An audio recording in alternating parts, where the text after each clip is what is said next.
샬롬 샬롬 샬롬 샬롬.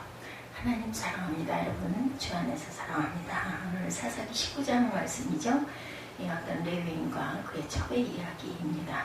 1절부터 30절까지 나와 있죠. 이스라엘에 왕이 없을 그때에 왕이 없었어요. 그죠? 에브라임 산지 구석에 거류한 어떤 레위 사람이 유다 베들레헴에서 첩을 맞이합니다. 레위 사람이 첩을 맞이하는 것은 온전치가 않죠.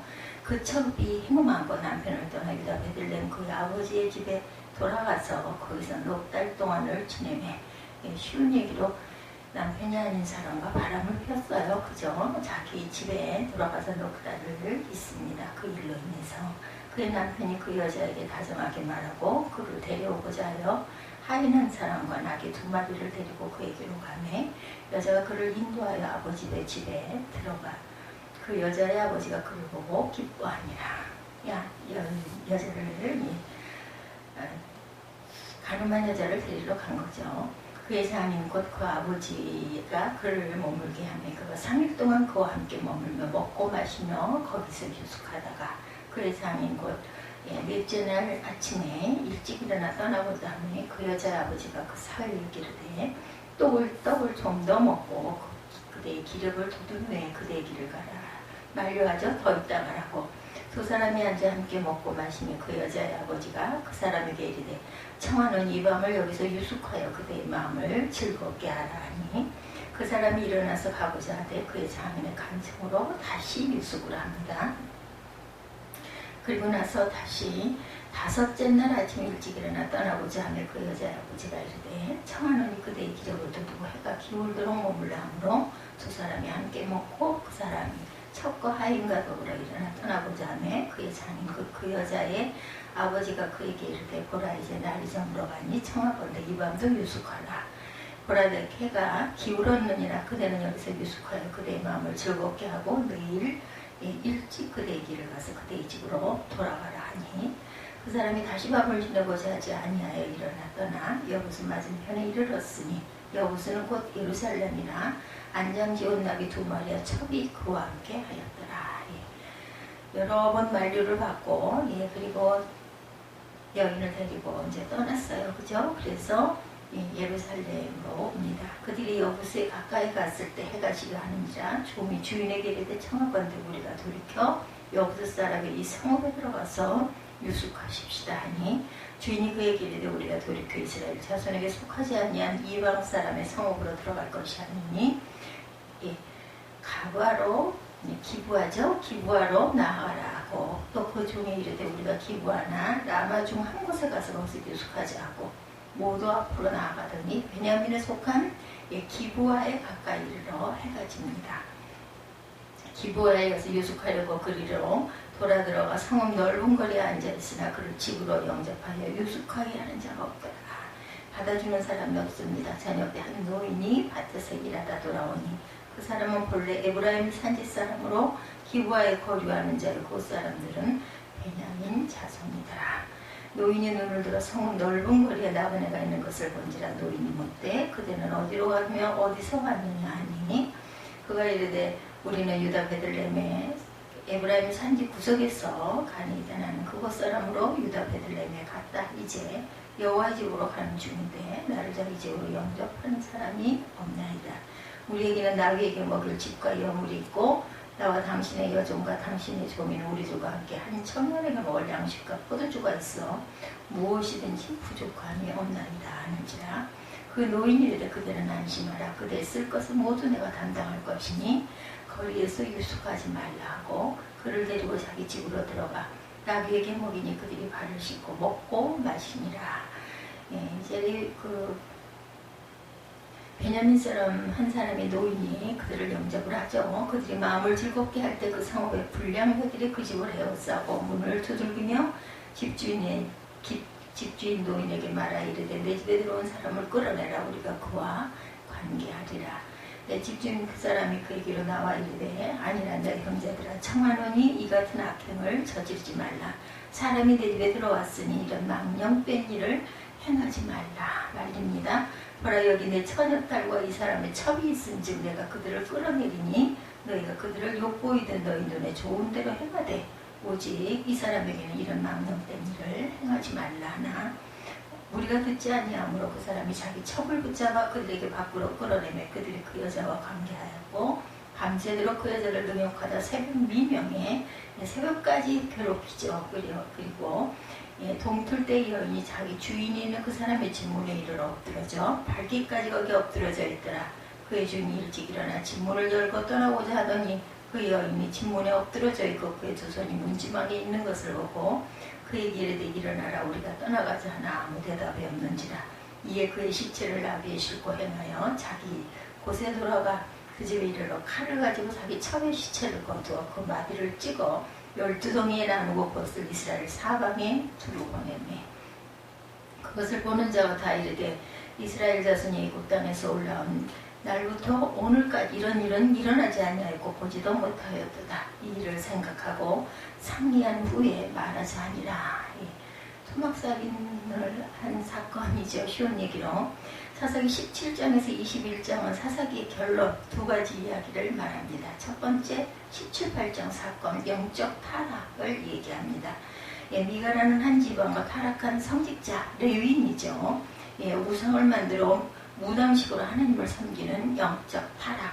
그리고 18장에는 사명을 포기하고 쉽게만 살려는 단집파가 그 레위인을 포섭하여 새 정착지에 무당식 성소를 만들어 영적 타락을 초래한 이야기입니다. 두 번째 이야기는 19장에서 21장 오늘 말씀이죠. 19장 도덕적 타락. 한 레위인이 밤중에 여행하다 그 첩이 기브아에서 불량배들에게 윤관을 당한 끝에 죽고 만 사건. 분노한 레위인은 복수하기 위해 첩의 시체를 12토막을 내어서 각 지파 지도자들에게 보낸 사건이죠. 그래서 토막살인 사건에 깜짝 놀란 이스라엘 지파는 그 범행을 저지른 베냐민 지파와 큰 내전이 일어나고 말았다. 이런 이야기를 기록하고 있습니다. 하나님을 섬기는 거룩한 나라 이스라엘에 이런 윤관 사건 그리고 토막시체 사건이 벌어졌어요. 어떻게 소돔 고모라에서 일어났던 일이 이스라엘에 다시 일어날 수가 있었나? 이 나라가 하나님을 믿는 나라가 맞나? 어째 이런 도덕적 타락도 있었나? 그러나 그것은 엄연한 사실이었습니다. 이 사건이 사사기 결론 부분에 기록된 이유가 있겠죠. 무엇을 교훈하기 위함인지 봅니다. 하나님 믿는 백성이 타락하면 이렇게까지도 타락을 한다라는 거죠. 종교가 무너지면 모든 것이 무너지고 마는 것을 보여줍니다. 사사기 17장에서 그 사사기 17장에서 12장에 두 가지 이야기가 전개되는데 한 가지 중요한 공통점 그것은 두 이야기에 레위인이 개입되어 있다라는 것. 여러분들 레위인 아시죠? 지금으로 말하면 목회자입니다. 오늘 19장 사건에서도 무명의 레위인의 이야기로 시작이 됩니다. 이스라엘의 왕이 없을 그때의 1절이죠. 에브라임 산지 구석에 거류한 어떤 레위 사람이 유다 베들레헴에서 첩을 맞이합니다. 한 레위인이 등장합니다. 성직자죠. 이스라엘 나라에서 레위인은 하나님 나라 섬기는 일만 하는 쉬운 얘기로 요즘으로 말하면 공무원. 그렇죠. 하나님 나라의 공무원. 그런데 그는 에브라임 산지 구석에 거류하는 레위인이었다. 이렇게 소개합니다. 에브라임 산지 구석이라고 해서 외진 산골 마을에 근무하는 레위인이라고 생각하면 안 됩니다. 오늘 사사시대 지도를 보면 에브라임 지파 북쪽 산지에 실로가 있어요. 실로라는 지명이. 실로는 당시 성소가 있던 곳입니다. 그래서 사사시대 실로는 성소가 있는 당시 이스라엘의 수도입니다. 촌이 아니죠. 시골이 아닙니다. 실로에 성소가 있다는 것은 제사가 빈번히 이루어지고 제사장들이 많이 필요한 곳입니다. 그러니까 사사기 19장의 이 레위인은 성소가 있는 실로에 근무하는 레위인이었을 가능성이 높죠. 18절에 이 레위인은 이제 여호와의 집으로 가는 중인데 라고 밝혀져 있죠. 그런 실로의 성소에서 일하는 레위인이었을 것이고 성경에는 정확하게 나와 있지 않지만 어쩌면 제사장이었을 가능성도 있습니다. 그러면 이 레위인은 이스라엘에서도 중요한 위치에 있는 레위인인데 성직자인데 요즘의 목사입니다. 성직자라면 일반인과 달라야 된다는 것은 예나 지금이나 변함없는 사회의 그 풍조입니다. 하나님의 요구, 하나님께서는 구별된 사람으로 세워놓죠. 그런 레위인이 첩을 맞이했다. 첩을 취하는 일은 그 당시 사회에서는 일반적인 일일 수 있습니다. 그러나 레위인이 첩을 취했다는 것은 바람직하지가 않죠. 즉 성경은 영적인 일에 밝아야 할 레위인이 영적인 일에 밝은 것이 아니라 육적인 일을 밝히고 있다라고 나타납니다. 2, 3절에 그 첩이 행음하고 남편을 떠나 유다 베들레헴 그의 아버지의 집에 들어가 넉 달을 지냈다. 예, 바람까지 폈어요. 이 첩이 하인한 사람과 나귀 2마리를 데리고 그에게 갔습니다. 여자가 그를 인도하여 아버지의 집에 들어가니 그 여자의 아버지가 그를 보고 기뻐하였더라. 그 첩이 행음하고 친정으로 도망을 갔어요. 그런데 그것을 또한 데리러 갑니다. 바람까지 핀 여자를. 문맥을 살펴보면 사정은 레위는 아내 없이 4달을 지나다가 아내가 보고 싶었거나 필요했겠죠. 예, 아내를 보지 못하고 순전히 이것은 어떻게 보면 영적인 일에 밝아야 할 레위인이 영적인 일에 밝은 것이 아니라 육적인 일을 더 밝히고 있었다라는 의미로도 받아들여집니다. 레위 17장 이후에 전개되는 2가지 커다란 사건 모두 레위인의 핵심 인물로 등장을 하죠. 17, 8장에서 돈만 주면 무조건 복을 빌어주고 점도 치고 우상숭배식에 엉터리 예배도 드려지는 레위인. 이제 19장에 등장하는 레위는 영적인 일에는 전혀 관심이 없고 그저 여성 편력을 하는 그런 레위인. 성경은 무엇을 말하는 것인지 레위인이 타락하고 있는 것, 사사시대 타락의 주 원인이 나타납니다. 영적인 기초가 무너지니 사회에 따른 모든 면이 무너지는 것을 보여주죠. 예, 경제가 무너지니 사회 도덕이 무너지고 모든 것이 무너지는 것과 같습니다. 단적인 예가 공산주의 사회에서 일어나는 것을 우리는 역사에서 발견을 하죠. 소련의 공산주의 혁명이 일어나 처음 한 일은 교회를 부서뜨린 것들입니다. 종교는 아편이다. 그리고 철저히 교회를 무너뜨리죠. 그 결과 사회의 영적인 기초가 무너지니 아무리 혁명을 외쳐도 정치는 타락하고 맙니다.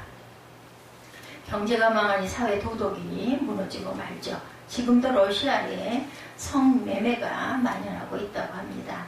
그게 공산주의가 교회를 부수면서 일어난 일, 영적인 기초가 무너진 결과는 이렇게 육이 살아난다. 김일성과 이승만의 차이, 건국의 기초가 달랐죠. 북한의 김일성은 공산주의의 북한을 건설했고 교회는 무너뜨리고 무신론을 건설합니다. 무신론 국가를. 김일성과 이승만의 차이입니다. 반면 이승만 대통령은 재건국회를 시작해서 기도로 나라를 시작합니다. 남한은 하나님을 긍정하는 나라였고 북한은 하나님을 부정하는 나라예요. 그 결과는 남북의 차이, 지금 우리가 보는 모습들입니다. 사회의 기초가 얼마나 영적으로 든든하냐 아니냐 굉장히 중요한 거죠. 우리나라는 정치도 경제도 위기라고도 하죠. 교회가 나라를 떠받쳐주는 영적 기초가 되어야 합니다.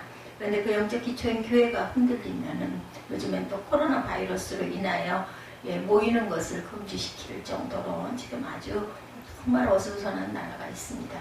교회가 부흥해야 나라도 발전하는 법인데 이 땅이 지금 이러한 그 질병으로 인한 또 위기 앞에 놓여 있죠. 2번째, 사소한 일부터 하나님 말씀을 원칙으로 돌아가야 합니다. 오늘 이 문제가 되는 레위인도 그 위상이 하나님 말씀대로 가장 모범되게 살아야 할 위치임에도 불구하고 모든 일에 자기 기분대로 행하는 것. 1절에서 레위인이 첩을 맞이한 것부터 하나님이 정해준 레위인의 원칙에는 부합되지가 않습니다. 당시는 고대 사회였고 능력 있는 사람이 첩을 가지는 것이 일반화되어 있었다 할지라도 레위인은 그래서는 안 되는 거죠. 레위 21장 7절에 보면 제사장들은 부정한 창녀나 이혼당한 여인을 취하지 말지니는 그가 여호와 하나님께 거룩함이라 이렇게 나타나 있습니다. 즉 제사장 가정은 거룩해야 한다라는 거죠. 그래서 제사장 가정은 결혼을 해도 정숙한 여인을 맞이해야 합니다. 하나님은 제사장이라 레위인 가정은 첩을 취해서는 안 된다라고 꼭 집어서 말씀하지는 않았지만 21장의 원칙에 의하면 첩을 밝혀서는 안 된다라는 말씀이죠. 레위기 19장의 레위인은 경제적으로 부유했다는 것을 알 수가 있습니다. 부인을 데리러 가면서 종 1명과 나귀 2마리를 대동하고 있습니다. 그래서 이 레위인은 자신이 능력이 있으므로 다른 사람들처럼 첩을 데리고 사는 것을 대수롭지 않게 여긴 거죠. 오늘 말씀 사사기 19장 오늘 본문에 보면 그러합니다. 이것은 레위 사사기 21장의 성경의 원칙을 무시하는 결정이다. 예, 성경의 원칙보다는 세상의 원칙을 중요시하고 따르는 그러한 성직자였다. 자기 첩이 행음하고 친정으로 가버렸을 때 성경의 원칙대로 하면 그 남자도 회개해야 하고 아내를 다시 데려와서는 안 됩니다. 27 레위기 21장 9절에 보면 어떤 제사장의 딸이든지 행음하여 자신을 속되게 하면 그의 아버지를 속되게 함이니 그를 불사르라 이렇게 나타나 있습니다. 레위기 20장 10절에도 누구든지 남의 아내와 간음하는 자 곧 그의 이웃의 아내와 간음하는 자는 간부와 음부를 반드시 죽일지니라 이렇게 나타나 있죠.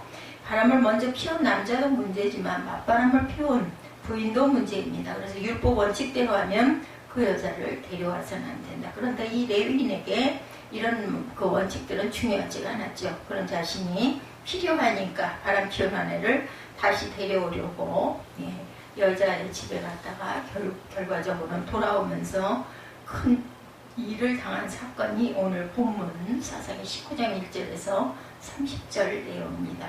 그리고 이 레위인의 세 번째 문제는 안식일을 거룩하게 지키지 않았다는 거죠. 처갓집에서 환대받고 먹고 마시고 아내와 휘포도 풀었겠죠. 그러면 제 시간에 자기 일터로 돌아왔어야 합니다. 최소한. 그런데 그렇게 하지 않고 먹고 마시고 즐기고 놀다 늦게야 자신이 레위이기 때문에 안식일은 지켜야 하니까 저녁 해질 때에 출발하여 9절 10절에 보면 밤늦게 길을 가다가 큰일을 당한 것이죠. 당시에 중동지방의 관습 손님을 3일 동안 잘 대접한다고 합니다. 그런데 그 이 레위인의 자매는 3일을 넘어서 5일까지 사위를 대접합니다. 대접하는 일이야 아주 인심도 후하고 어떻게 보면 미덕스러워 보이긴 하지만 너무 도를 넘어선 이 대접은 4박 5일도 계속됩니다. 그동안 한 일이라고는 먹고 마시고 즐긴 일 외에는 없죠. 본문 5절에서 7절에 보면 실컷 먹고 마시고 정신없이 놀다 안식일은 반드시 지켜야 하니까 안식일 전날 부랴부랴 저녁에 위험한 밤길 여행을 하다가 그만 사고를 당한 사건입니다. 즉 이 레위인에게 안식일 준비하는 일은 별로 중요하지가 않았습니다. 그저 안식일 예배는 때우는 식의 그런 자세였다는 것을 알 수가 있겠죠. 이 레위인의 모습이 바로 그 당시 종교 지도자의 부패상을 보여주는 표본이 됩니다. 예배에 대한 사명감은 없고 적당히 어쨌든 예배는 드려야지 이런 마음이었겠죠. 그래서 이 레위인을 보면 그의 삶에서 하나님 말씀이 원칙이 되고 있지 않습니다.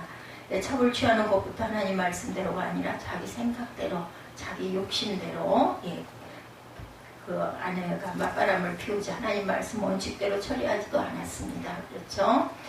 안식일 지키는 것도 열과 성을 다해 준비하는 것이 아니라 그저 안식일이 됐으니까 지켜야 한다 이 정도입니다. 자기 욕심대로 살아가는 레위인의 삶의 방식, 이스라엘 사회의 기초가 무너지는 모습을 우리는 발견합니다. 레위인이 겉만 거룩한 척하자 세속적으로 살아가는 모습이죠. 그러니 일반 이스라엘 백성들은 얼마나 하나님 백성으로 자부심을 가지고 살아야 할 사람들이 말씀을 지키지 않고 살았는지를 짐작할 수가 있습니다. 기브아 땅에서 일어난 흉한 사건은 하나님 말씀의 원칙에서 살아가야 할 이스라엘 백성들이 남들이 안 보는 시간에는 소돔과 고모라 사람보다 더 문란하게 타락된 모습으로 살고 있는 것을 증명합니다. 우리가 살아가는 사회에 굉장히 원칙은 중요하죠. 그 원칙이 바로 하나님 말씀이 원칙이 되어야 합니다. 운동선수들이 슬럼프에 빠지면 기본기부터 다시 시작한다라는 이야기가 있습니다. 국보 투수라 불렸던 그 선동연 선수 글을 보니 한국 최고의 투수였었죠. 그가 일본에 간 첫 해에 부진이 빠져 2군 심지어 3군까지 내려가는 사건이 있었어요. 그때 일본 코치 한 사람이 질문하더라는 거죠. 투수에게 가장 중요한 게 뭔가? 그리고는 말하기를 스텝 앤 슬로우, 앞으로 몇 걸음 내디디며 공을 던지는 훈련이라고 얘기했다고 합니다. 초등학교 때 외야로 공을 굴러오면 공을 잡아 볼 쪽으로 던지는 기본 자세입니다. 코치 말을 따라 걸음을 조절해가며 볼을 던져봤다고 그래도 손동연 선수가 도무지 올라올 것 같지 않던 상하체 밸런스가 잡히더랍니다. 그제야 깨달았다고 그러죠. 그 사이 나는 기본을 잊고 있었구나. 가장 중요한 이 기본을 그냥 무시하고 있었구나라는 것을 깨달았다고 합니다. 국보투수라는 타이틀에 그만 오만해지는 거죠. 한마디로 건방을 떨고 우쭐댔다라는 것. 그다시 기본으로 돌아가자 폼과 그 모든 것들이 다시 되살아나서 그 이듬해 리그 최다 세이브를 기록했다라는 글이 있었습니다. 사회에 문제가 있으면 무엇으로 돌아가야 되나? 말씀이 기본이죠. 말씀으로 돌아가야 합니다. 가정에 문제가 있으면 하나님 말씀으로 돌아가야 합니다. 세 번째, 자신의 아내만 추구하는 이기주의가 불러온 비극. 안식일 때 오려고 저녁 늦게 아내를 데리고 길을 떠난 레위는 예루살렘 근처 여부수 족속이 사는 지역을 통과하게 됩니다. 10절에 보면. 그런데 여부수 족속은 이방인들이죠. 거기에 유숙하기가 위험하구나라고 판단이 돼서 15절에 조금 더 걸어 이스라엘 족속들이 사는 기브아에서 하룻밤을 지내기로 작정을 합니다. 이것까지는 잘 됐어요. 그러죠? 그런데 그 기브아 사람들이 오히려 더 인심이 야박한 것이 드러나죠. 아무도 그를 하룻밤을 지내도록 허락하지를 않습니다. 근데 마침 그곳에서 나그네로 살던 한 노인을 만나서 그 노인의 집에 유숙을 하게 되죠. 근데 베냐민 그 지파 사람이다라고 나오고 있습니다. 그 노인의 집에 깡패들이 몰려오는 사건이죠. 그리고 그 나그네를 끌어내라. 우리가 그와 관계하겠다. 이렇게 얘기를 합니다. 관계하겠다는 것은 동성연애하겠다. 아마도 이 레위인이 미남이었던 모양입니다. 그래서 기브아성의 깡패들이 레위인을 동성애하겠다라고 와서 내놓으라고 때를 쓰는 거죠. 이 사건은 창세기 19장의 소돔과 고모라 사건과 유사합니다. 창세기 19장에도 보면 소돔과 고모라 사람들이 잘생긴 천사를 보고 동성애하겠다는 모습이 나옵니다. 이 기브아성이 그렇게 소돔과 고모라처럼 타락했다라는 모습을 증거하고 있습니다. 갑자기 몰려온 깡패 때문에 목숨이 위험했자 레위인과 로이는 자기 대신에 레위인의 젊은 아내를 내어주어서 기브아의 깡패들이 레위인의 척을 돋보이고 그 결과 레위인은 천원부만 죽고 말죠. 23절에서 26절이죠. 그래서 레위인은 자신의 잘못은 생각을 하지 않고 철을 죽게 한 기브아의 깡패들에게 복수할 일념을 가지고 대담한 일을 벌리는 사건이죠. 29절에서 30절이죠. 12토막으로 내서 각 지파에게 뿌리는 사건입니다. 이 사건이 이 레위인이 자신의 아니만을 추구하는 지독한 이기주의 성향을 발견하고 아주 잔인하죠. 깡패들이 몰려 험악한 분위기를 만들어 동성애하겠다고 하니 자기만 살려고 대신 여자를 내어오는 것. 아주 비겁함의 극치. 깡패들이 자기 아내를 건드리려고 해도 목숨 걸고 싸워야 할 것인데 아내로 여기질 않은 거겠죠. 그리고 밤새 욕을 당한 아내가 결국 26절에 보면 동이 틀 때 자기 주인 있는 그 사람의 집문에 이르러 엎드러져 발길까지 거기 엎드러져 있더라. 이렇게 나타나 있습니다. 새벽녘에 겨우 돌아온 그의 아내는 아마 문이 잠겨 있어서 집 안에 들어가지 못하고 문 밖에서 죽은 거죠. 이 레위인과 로이는 혹시 깡패들이 다시 몰려올까 싶어 문을 걸어 잠그고 있었고 잠들어 있었다는 것이죠. 그랬기 때문에 문을 안 열어줬겠죠.